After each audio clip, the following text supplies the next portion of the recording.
그 슈퍼맨이라는 영화를 한 번쯤은 다 보셨으리라고 생각을 합니다.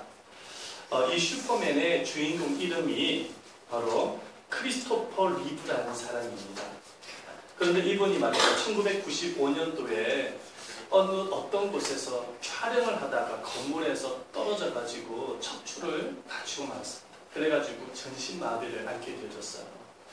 그래서 병원에서 정말로 산소호흡기를 끼고 입으로 제대로 식사도 못하고 튜브를 통해서 식사를 할 만큼이나 중증장애자가 되고 말았습니다. 슈퍼맨이 중증장애자가 되어졌다는 소식을 접한 슈퍼맨을 좋아했던 많은 아이들이 실망을 했습니다. 어떻게 슈퍼맨이 떨어져가지고 척추를 다칠 수가 있냐는 것입니다. 영화 배우인데 실제 슈퍼맨인 줄 알고 착각하고 그런 이야기를 했겠지만 사실은 이 크리스토퍼 리브라는 사람은 그 이후에 굉장히 큰 절망을 안고 말았습니다.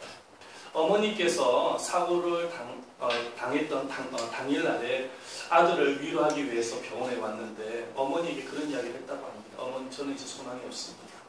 저는 이제 소망이 없습니다. 이제 아무것도 못하는 사람입니다. 전신 장애를 안고 있기 때문에 이제는 영화도 찍을 수도 없고 정상적인 생활이 불가능합니다. 차라리 지금 의료기계가 많이 붙어 있는데 다 떼어주십시오. 죽고 싶습니다. 그런 얘기를 했다는 것입니다. 어머니께서 아들의 간곡한 요청을 듣고 심각하게 고민을 하다가 어머니께서 아들이 원하는 대로 그 의료기기들을 다 뽑았다는 것입니다. 그런데 말이죠, 그 옆에 아내가 있었는데 이 아내가 어머니한테 이야기도 하고 남편에게 이야기를 하는 것입니다. 뭐라고 이야기를 하냐면 남편에게 이야기하면 당신은 그래도 나의 남편입니다. 그리고 비록 지금 장애를 앓고 있지만 그러나 나는 당신의 이 모습 이대로가 너무나도 상관이 없습니다. 좋습니다. 나는 당신을 옆에서 도울 수 있는 힘이 있습니다. 그러니 희망을 가지세요. 용기를 가지세요. 옆에 있던 아내가 그 말을 던져준 거예요. 근데 그 말을 듣고 이 크리스토퍼 리브라는 분이 큰 용기를 얻었어요.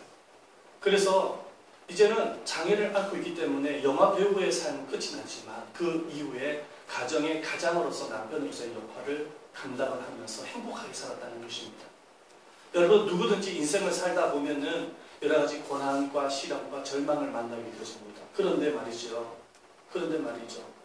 정말로 위로의 말, 격려의 말 한마디가 절망의 늪에 빠져있는 그 사람을 구원할 수가 있고 건져낼 수가 있는 것입니다. 만약에 이 아내가 남편에게 위로의 말, 격려의 말을 하지 않았다면 아마도 이 사람은 죽음을 선택했을 것입니다. 오늘 우리가 방금 읽었던 이 본문의 말씀에 보면은 훌륭한 위로자 한 사람이 등장을 합니다.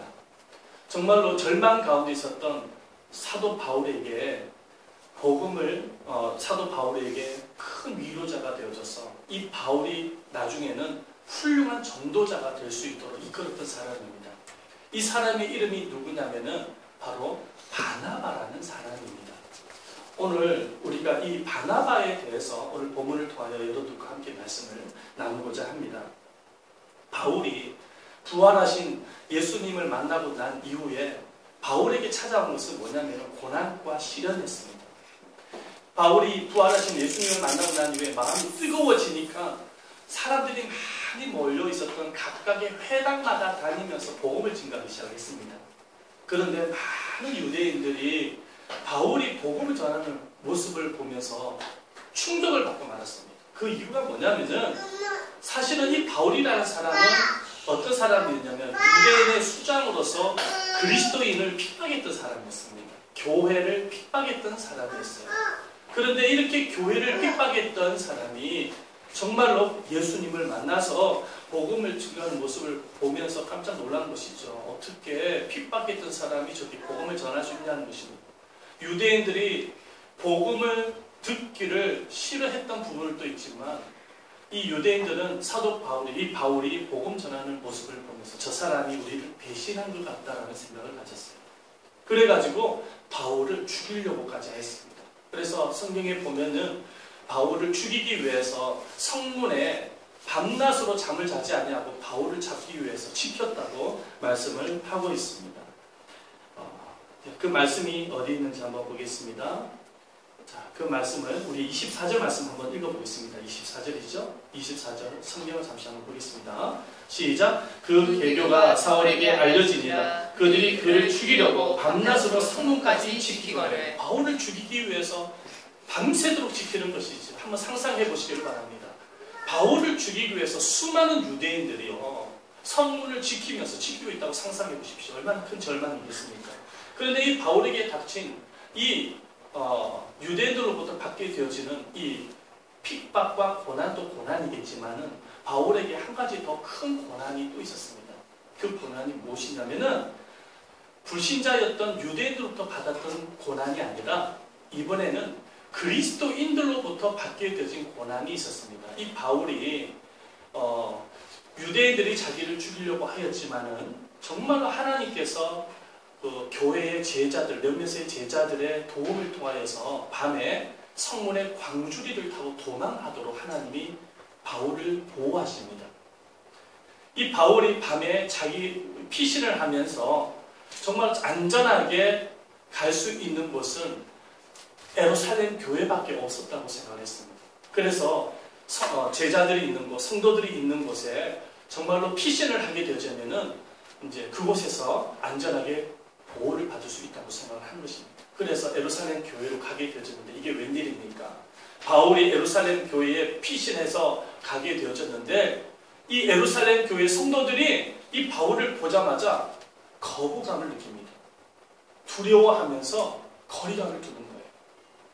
그럴 수밖에 없었던 이유가 뭐냐면 바울이 처음에 어떤 사람이었습니까? 예수님을 만나기 이전에 어떤 사람이었다고 아까 말씀드렸죠? 바로 교회를 핍박했던 사람, 그리스도인들을 붙잡아다가 체포하여가지고 감옥에 쳐넣었던 사람이 바로 이 바울이었거든요. 그러니까 이 교회 성도들이 바울을 보자마자 기겁을 하는 거예요. 왜 저 사람이 이 교회에 왔냐는 거예요. 그러면서 혹시나 우리를 체포하기 위해서 왔지 않냐 그렇게 생각을 한 것입니다. 그래서 거리감을 두는 거예요.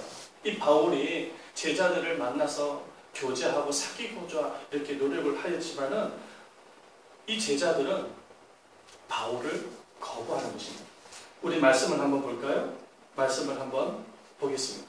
우리 성경을 한번 보도록 하겠습니다. 26절입니다. 26절 읽어보겠습니다. 시작! 사울이 예루살렘에 가서 제자들을 사귀고자 하니 다 두려워하여 그가 제자됨을 믿지 아니하니. 네, 제자들을 사귀고자 했지만은 성도들은 바울을 두려워해서 거리감을 두었다고 말씀하고 있습니다. 한번 상상해 보시기를 바랍니다. 성도들이 바울을 거리감을 두는데 어떻게 했을까? 마음속에 바울을 향한 미움과 분노가 가득했을 거예요. 왜냐하면 바울은 과거에 그리스도인들에게 핍박하고 상처를 줬던 인물이었기 때문에 바울에 대한 미움과 분노가 막 가득했을 것입니다. 그리고 어떤 성도는요, 이 바울을 향하여서 정말로 두려워서 피했던 사람이 있었을 것입니다. 혹시 이 바울을 끊임없이 의심하고 바울을 오해했던 사람이 있었을 거예요. 왜냐하면 이 바울이 교회에 들어온 이유는 과거처럼 성도들을 붙잡아다가 감옥에 쳐넣기 위해서 자기를 정말로 숨기고 그렇게 위장하고 교회에 들어왔으리라고 생각을 하고 성도들이 거리감을 뒀던 거예요. 정말로 교회 성도들이 바울을 볼 때 끊임없이 냉대와 거리감을 두고 업신여기고 정말로 멀리하는 이런 모습을 한번 상상해 보시기 바랍니다. 바울이 믿음이 없었던 유대인들로부터 핍박을 받은 것은 사도 바울도 개인적으로 이해를 합니다. 왜냐하면 그 사람들은 믿음이 없기 때문이죠. 그러나 같이 믿고 있는 형제들로부터, 그리스도인들로부터 왕따를 당하고 거리감을 받고 거절감을 당하게 되었을 때 정말로 말로 표현할 수 없는 고통은 이만저만이 아니었을 거예요. 이 바울은 큰 마음의 상처와 고통을 갖고 있었을 것입니다. 정말로 이 바울은 소망이 없었습니다. 절망 가운데밖에 없었습니다. 그 교회에서 만약에 정말로 그리스도인들이 사도 바울을 거절하고 거리감을 둠으로 인해서 큰 상처를 받고 만약에 그 교회를 떠나게 되지면 유대인들한테 잡히게 되지면 죽을 수 있는, 목숨을 잃을 수 있는 상황입니다. 그렇다고 해서 교회에 남아있으면 계속해서 왕따를 당하고 거리감을 두죠. 그러니까 죽고 싶은 심정밖에 없었어요. 그런데 말이죠. 이와 같이 절망 가운데 있었던 바울에게 큰 도움이 되었던 사람이 있었습니다. 그 사람이 누구냐면은 우리가 아까 좀 전에 함께 나눴던 누구죠? 바나바라는 사람이었습니다. 바나바라는 사람이었습니다. 이 바나바라는 사람은 예루살렘 교회에 정말로 존경을 받았던 성도였습니다. 그런데 이 바나바라는 이름을 번역을 하면은 여기 잘 나와 있지만은 위로의 아들들이라는 이름의 의미를 갖고 있습니다. 이 이름의 의미답게 이 바나바는 정말로 이 바울이 절망 가운데 있었을 때 가장 가까이 가서 바울을 위로하고 격려하고 도와줬던 사람이 바로 이 바나바였어요. 이 바나바는 바울에게 가까이 가서 그렇게 위로를 했을 것입니다. 바울 선생님, 너무 염려하지 마세요. 지금 우리 교회 성도들이 바울 선생께서 예수님을 만난 것에 대해서 잘 모르고 있기 때문에 바울 선생을 이렇게 오해하고 그리고 의심하고 있는 것입니다. 제가 저 성도님들을 잘 설명을 해가지고 오해를 풀어드릴 테니까 너무 염려하지 마세요. 그러면서 이 바나바가 예루살렘 교회 성도들을 만나기 시작합니다. 그러면서 오해를 풀기 시작을 합니다. 성도들을 다 모아가지고 이 바울은 비록 과거에 교회를 핍박하고 그리스도인을 핍박했던 사람이었지만 지금은 그런 사람이 아닙니다. 지금은 예수님을 만나서 사람이 많이 바뀌어진 사람입니다. 바뀌어져서 예수님을 부활하신 예수님을 담에석상으로 가는 길거리에서 만나게 되어졌고 또 예수님의 음성을 듣게 되어졌고 그 이후에 많은 교회를 다니면서 복음을 증거하다가 이렇게 쫓김을 당하고 있는 그런 상황 가운데 있습니다. 그러니 성도님들 바울을 너무 의심하거나 오해하지 마십시오. 그렇게 아마도 설명을 해줬을 거예요. 그러므로 말미암아 이 바나바의 위로 사역과 화평의 사역을 통하여서 성도들의 마음에 바울을 향한 의심하는 마음이 풀리기 시작합니다. 그러면서 성도들이 바울을 자기 형제로 받아들이게 되십니다. 기쁨으로 받아들이게 되십니다. 아마 성도들이 바울을 품에 끌어안으면서 기쁨으로 받아들이면서 우리가 당신을 의심했던 것을 용서하십시오. 그러면서 형제를 아마 기쁨으로 받아들였을 것입니다. 저는 이 말씀을 묵상하면서 그런 생각을 한번 해보게 되었습니다. 만약에 이 바나바의 위로 사역이 없었다면, 바나바의 화해 사역이 없었더라고 한다면 이 바울은 과연 어떻게 됐을까? 아마도 제 생각으로는 그 교회에서 제대로 적응하지 못하고 괴로운 심정을 가지고 그 교회를 떠날 수밖에 없었을 것입니다. 그리고 정말로 성경에 나와 있는 것과 같이 정말로 그리스도의 복음을 위해서 쓰임을 받을 수 있는 전도자의 삶을 살 수가 없었을 것입니다. 그러나 이 바나바의 위로 사역 때문에 이 바울이 큰 위로를 받고 힘을 얻게 되어지고 교회 성도들과 화해의 관계가 형성이 되어지면서 회복할 수 있는 그런 길들이 열리게 되어진 것입니다. 여러분, 이 위로가 얼마나 중요한지 모릅니다. 우리의 그 위로의 말 한마디가요, 절망의 늪에 빠진 사람을 구출할 수가 있고 구원할 수가 있고 새로운 원동력과 힘을 안겨다 줄 수 있는 것뿐만 아니라 훌륭한 인물로 세워줄 수가 있는 것입니다. 우리가 자녀를 양육할 때도 우리 자녀들을 격려하고 위로하는 이 말 한마디 한마디가 자녀들을 건강하게 세울 수 있는 하나의 힘이 될 수가 있는 것입니다. 미국의 유명한 신학자 로만 빈센트 필 목사님이 계십니다. 대학을 졸업을 앞두고 졸업 환영회를 하였습니다. 환영식을 마치고 집으로 이제 가고 있는데 그 길거리에서 누구를 만났냐면은 그 대학의 총장님을 만났습니다.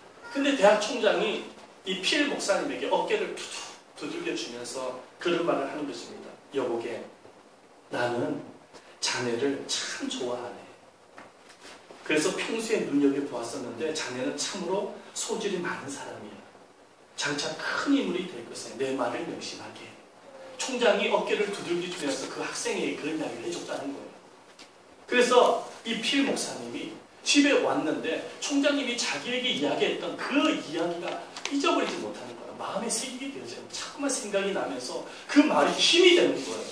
그러면서 그것이 정말로 평생에 그 총장님이 자기에게 이야기했던 그 말을 마음속에 간직을 하게 되어지는데 정말로 그 필 목사님이 나중에는요 미국의 훌륭한 신학자가 됩니다. 제가 얼마 전에 우리 시찰 목사님들께서 우리 교회 방문을 하셨습니다. 그런데 목사님 한 분이 저에게 뭐라고 이야기하냐면, 정 목사님, 나는 정 목사님만 보면 너무 좋습니다. 그 말을 하는 거예요. 며칠 전에 왔어요. 제가 10차 서기이기 때문에 이제 방문을 하신 거거든요. 그런데 목사님 하신 말씀이, 목사님이 참 훌륭하게 사역을 잘하고 계시네요. 그 말을 하시는 거예요. 그런데요, 그 말을 듣는 가운데 내 마음에 힘이 나는 거예요. 힘이 나는 거예요. 자신감이 생기는 거예요. 그 위로의 말 한마디가. 근데 목사님이 가시고 나서 이제 저녁에 제가 이 자리에서 기도를 하고 있었어요. 하나님 기도를 하고 있었는데, 그런데 말이죠, 전화 통이 왔어요. 저 노회에 임원으로 계시는 목사님이세요. 노회에도 전도회에 제가 서기고 지금 섬기고 있습니다. 그러다 보니까 그 목사님한테 연락이 온 거예요. 왔는데 전화를 딱 오자마자 하시는 말씀이, 정 목사님, 저는 정 목사님이 너무 좋습니다. 지금 노회에 정 목사님의 소문이 지금 퍼지고 있는데 그 말을 들을 때면 너무나도 기분이 좋습니다. 목회 잘하고 계시죠? 야, 근데 그 말을 들었을 때요, 힘이 나는 거예요. 제가. 목사님, 식사 한번 같이 하고 싶습니다. 이런 얘기예요. 그 말이 잊혀지지가 않는 거예요. 집에 갔어도 자꾸만 생각이 나면서 힘이 나기 시작해요. 오늘 이 자리에 여러분들에게 설교를 준비해서 설교를 하고 있지만 지금도요, 힘이 나기 시작을 하는 거예요. 여러분, 우리의 위로의 사역이요, 상대편에게 큰 원동력과 힘을 줄 수가 있어요. 우리가 살다 보면 힘들고 어려운 일이 얼마나 많습니까? 고난을 만난 일이 얼마나 많습니까? 그런데 아무리요, 힘들고 어려워도요, 우리의 말 한마디, 그 위로의 말이 그 사람을 세울 수가 있는 것입니다. 그 고난을 이길 수 있는 용기와 힘을 줄 수가 있는 것입니다. 할렐루야. 이 바울을 한번 보시기를 바랍니다. 바울은 사실은 절망 가운데 있었거든. 자기를 죽이려고 했던 사람이 있었단 말이죠. 그런데 이 바나바가 또 더군다나 교회에서 그리스도인들로부터 거절감을 당하고 말이죠. 그죠? 의심하고 그리고 거리감을 뒀단 말이죠. 얼마나 큰 상처를 받았겠습니까? 그런데 이 바나바가 와서 중간에서 바울을 위로하는 거야. 걱정하지 마세요. 염려하지 마세요. 제가 다 오해를 풀어드릴게요. 힘내세요.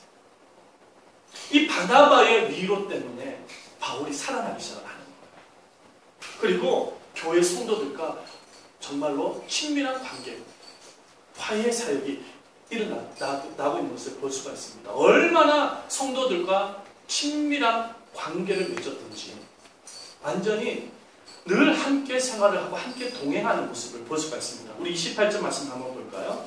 28절 성경 구절 한번 찾아보겠습니다. 28절 PPT도 나와 있는데 한번 읽어보겠습니다. 시작. 사울이 제자들과 함께해서 예루살렘에 출입합니다. 이 사울이 바울이거든요. 근데 이 사울이 누구와 함께 있다고요? 제자들과. 자기를 의심하고 오해했던 그 제자들과 함께 있는 거예요.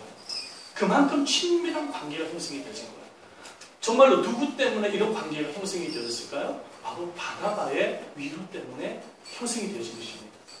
그뿐만 아니라 바나바의 위로가 얼마나 큰 힘이 되어졌던지 바울이요, 그때부터 또 복음을 증가하기 시작합니다.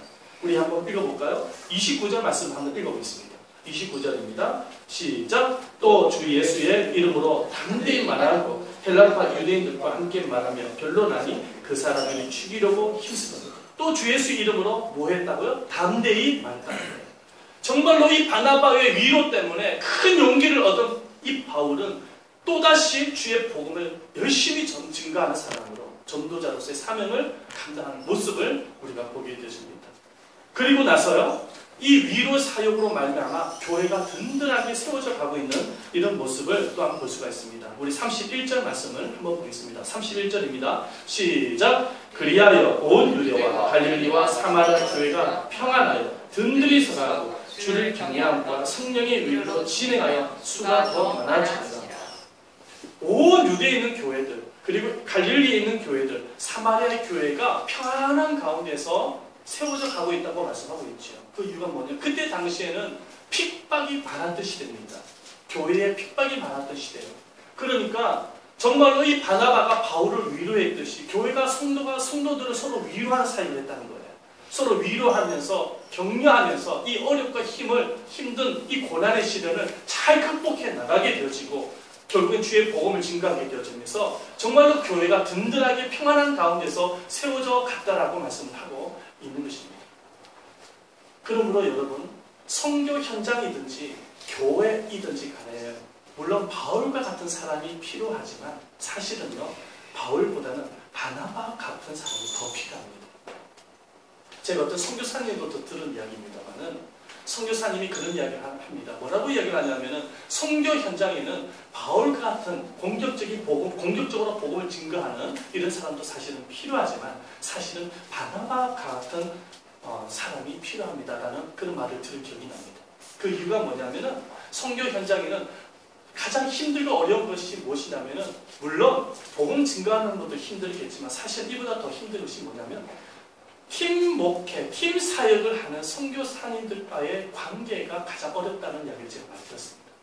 그 선교 현지에서 팀 사역을 감당하는 선교사님들과의 그런 관계가 어렵다라는 말을 들었어요. 그 이유가 뭐냐면 그 선교 현장의 선교사님들은 독특한 성격과 개성을 갖고 있는 사람들이 많아서 하나님의 일을 감당하는데 여러 가지 힘들고 어려운 문제들이 많았습니다. 그래서 선교사님들 하시는 말씀이 뭐냐면은 정말로 바나바와 같이 서로 격려하고 위로하면서 팀워크를 이루어서 할 수 있는 이런 사람이 필요하다고 이야기를 제가 들은 기억이 납니다. 마찬가지예요.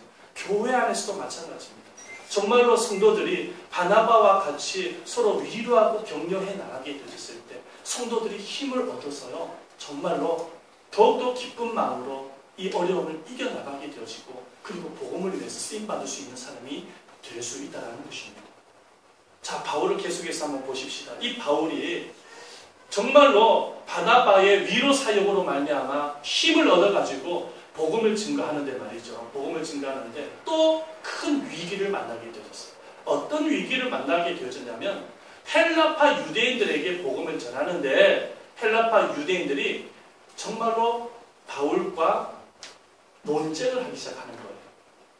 복음을 듣고 당신 말이 맞는지 우리가 맞는지 논쟁을 하기 시작합니다. 논쟁을 하는데 이 바울을 이길 수가 없으니까 이 헬라파 유대인들 또한 바울을 죽이려고 합니다. 다시 한번 말씀을 읽어보겠습니다. 29절 말씀이죠. 한번 읽어보도록 하겠습니다. 시작. 또 주 예수의 이름으로 담대히 말하고 헬라파 유대인들과 함께 말하며 변론하니 그 사람들이 죽이려고 힘쓰거늘. 이 바울에게 또 위기가 찾아왔어요. 목숨의 위협을 지금 받고 있는 거예요. 복음을 전하다가 큰 위기죠. 그렇죠? 그런데요, 헬라파 유대인들이 바울을 저렇게 죽이려 하는 모습을 보면서 한 사람이 딱 생각이 납니다. 누구냐면은 사도행전을 읽어보면 아시겠지만 스데반 집사가 생각이 납니다. 여러분, 이 스데반 집사도 사실은 복음을 증거하다가 누구와 논쟁을 했냐면 헬라파 유대인들과 논쟁을 했습니다. 그리고 헬라파 유대인들이 스데반 집사를 논쟁에서 이길 수 없으니까 돌팔매질 해가지고 쳐서 스데반 집사를 죽였어요. 그리고 말이죠, 스데반 집사를 죽였는데 그 장면을 누가 봤냐면은 사실은 그때 당시에 바울이 봤어요. 바울이 그것을 보고 그때 당시에는 바울이 교회를 핍박했던 사람이었죠. 바울이 그 장면을 보면서 마땅히 여겼습니다. 아, 저 스데반 집사는 죽어도 싸, 이렇게 생각을 했던 거예요. 자, 그런데 오늘 이 본문의 말씀에 보면은 스데반 집사 자리에 지금 누가 들어가 있습니까? 바울이 들어가 있어요. 이 바울이 헬라파 유대인들로부터 공격을 받고 있는 거예요. 아마도 공격을 받으면서 바울은 이런 생각을 했을 거예요. 무슨 생각을 했냐면은 과거에 스데반 집사 일을 생각했을 거예요. 저 스데반 집사가 순교를 당한 것은 어디까지나 나 때문에 죽은 것이다. 이렇게 생각을 했을 거예요. 그러면서 정말로 내가 다른 사람을 핍박하고 박해했던 이 나쁜 악한 모든 것이 결국은 부메랑이 되어져서 나에게 찾아오는 것이구나. 하나님께서 이것을 깨닫게 하기 위해서 지금 이와 같은 상황을 만드셨구나. 아마도 그렇게 생각을 했을 것입니다. 여러분 꼭 기억을 하시길 바랍니다. 우리가 다른 사람에게 상처를 준다든지 아픔을 줬을 때 여러분 그 상처와 아픔은 부메랑이 되어져서 결국은 우리에게 찾아올 수가 있는 것입니다. 그래서 사람들에게 절대로 상처나 아픔을 줘서는 안 되는 것입니다. 할렐루야. 그렇게 해서는 안 되는 거예요. 바울은 큰 위기를 만났습니다. 헬라파 유대인들이 자기를 또 죽이려고 합니다. 그런데 이 위기 가운데에 바울을 도와줬던 사람이 있었어요. 그게 누구냐면 바울을 오해하고 의심했던 예루살렘 교회 성도들이었습니다. 우리 말씀을 볼까요? 30절 말씀입니다. 한번 읽어보겠습니다. 시작. 형제들이 알고 가사랴로 데리고 내려가서 다소로 보냅니다. 여기서 말하는 형제들은 바로 예루살렘 교회 성도들입니다. 이 성도들이 그 사실을 알고 바울을 위로하고 격려하고 도와주는데 바울의 보디가드가 되었어요. 보디가드가 되어져서 처음에는 가이사랴로 지방으로 보디가드에서 보호하면서 데려갔다가 바울이 가장 안전한 곳, 바울의 고향이었던 다소로 이 바울을 데리고 가는 것을 볼 수가 있습니다. 여러분, 이 교회 성도들의 위로와 격려와 도움을 통해서 이 바울은 이렇게 힘을 얻어서 복음을 증거하는 전도자가 될 수 있었던 것입니다. 사랑하는 여러분, 바나바의 위로 사역, 교회 성도들의 위로 사역을 통해서 이 바울은 이 모든 고난과 시련의 위기를 이길 수 있었을 뿐만 아니라 큰 앞으로의 복음의 사명을 감당할 수 있는 훌륭한 전도자가 될 수가 있었던 것이죠. 그래서 여러분, 이 위로가 얼마나 중요한지 모릅니다. 여러분, 우리 예수님은 어떤 분이십니까? 우리 예수님은 한번 따라주시기 바랍니다. 가장 위대한 위로자. 가장 위대한 위로자. 우리 예수님은 어떤 분이시냐면 가장 위대한 위로자가 되십니다.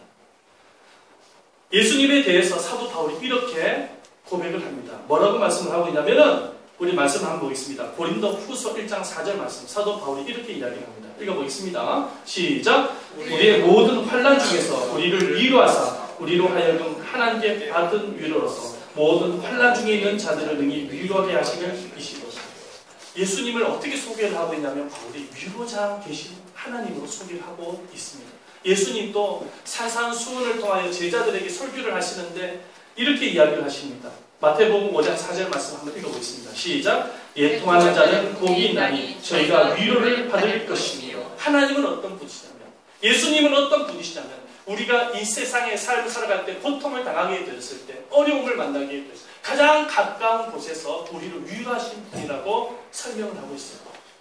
여러분이 잘 아는 다윗도 얼마나 환난을 많이 받은 사람입니까? 고난이 얼마나 많았던 사람입니까? 그런데 그 바울도 자신이 경험되어진 하나님을 이렇게 소개를 합니다. 시편 86편 17절 말씀에 이렇게 고백을 하죠. 한번 읽어보겠습니다. 시작. 시편 86편 17절 읽어보겠습니다. 시작. 은총의 표징을 내게 보이소서. 그러면 나를 미워하는 저희가 보고 부끄러워하오리니 여호와여 주는 나를 돕는 위로하신 이니. 여호와여 주는 나를 위로하신 분이십니다. 다윗은 그렇게 고백을 합니다. 그 위로하신 하나님 때문에 그 수많은 고난과 환난을 이겨냈던 것입니다. 바울이.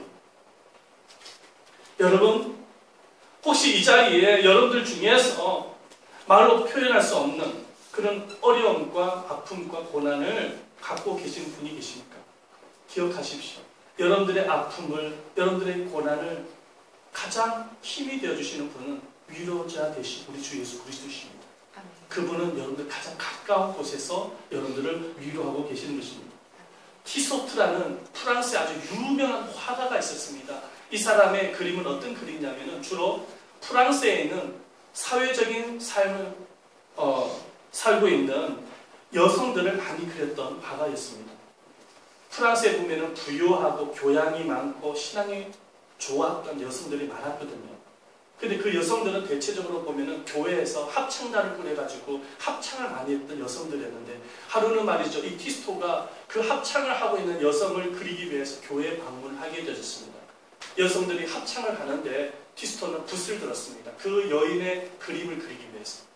그림을 그리려고 하는데 갑자기 환상 가운데 그림이 보여지는데 어떤 그림이 보여지냐니까 환상입니다. 환상 가운데 그림이 보여지는 어떤 그림이 보여지냐니까 어떤 농부가 농사일을 하다가 농사일을 그만두고 어떤 곳에 앉아서 쉬고 있었습니다. 그런데 그 농사꾼의 얼굴 표정을 보니까 너무 절망스럽고 어두운 모습이었습니다. 농사일이 잘 안 되어져서 그런지 모르겠습니다. 아니면 몸이 좀 좋지 못해서 얼굴이 어둡고 절망스러운지 정확하게 모르겠지만 어쨌든 그 얼굴 표정을 보니까는 너무 절망스럽고 너무 어두운 모습이에요. 그런데 그 옆을 보니까 손과 발에 피가 흐르고 있는 어떤 분이 서 계셨어요. 근데 그분이 그 농사꾼 바로 옆에 앉는 것입니다. 마치 그 농사꾼, 그 손과 발에 피가 흐르는 그분의 얼굴의 모습을 보았는데 그 얼굴 모습 속에서도 보니까는 슬픈 표정이 가득한 거예요. 가만히 보니까 그분이 예수님이셨습니다. 예수님이 그 농사꾼의 옆에 앉아서 위로하는 그런 모습이었어요. 그 환상을 본 거예요. 그래서 이 티스토라는 화가가 합창을 하고 있는 여성들을 그리려고 하다 그것을 포기하고 농부와 예수님의 그림을 그리는데 그 그림의 제목이 뭐냐면 위로자 예수님입니다. 제가 이게 그림을 하나 가져왔는데 이 그림의 한 장면이 뭐냐면은 이 티스토가 그렸던 그림입니다. 여러분, 우리 예수님은 어떤 분이시냐면은 우리의 위대한 위로자가 되시는 분이십니다. 우리가 살다 보면은 힘들고 어려운 문제를 만나지만은 여러분, 우리가 힘들 때 어려울 때마다 가장 가까운 곳에서 우리를 가장 많이 위로해 주시는 분이 누구냐면은 바로 예수님이십니다. 그분의 위로가 있기 때문에 우리가 살아갈 수가 있는 것이죠. 그런데 위로자 되신 그리스도께서 저와 여러분들에게 가장 원하시는 마음이 있습니다. 그것은 뭐냐면 정말로 예수님의 마음을 품고 진정한 위로자가 되기를 원하십니다. 이 바나바처럼 위로자가 되기를 원합니다.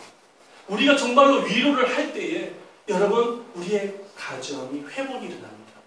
우리의 교회가 회복이 일어납니다. 여러분들의 이웃이 회복이 일어나는 것입니다. 할렐루야. 위로자가 되기를 원하는 것입니다. 여러분들 모두가 다 그런 위로자가 되시기를 주의 이름으로 축원드립니다. 여러분들의 위로를 통하여서 절망의 늪에 있는 많은 사람들에게 새 힘을 주시는 것입니다. 아멘. 나는 이 시간에 기도하겠습니다. 우리 기도 드릴 때 살아계신 하나님,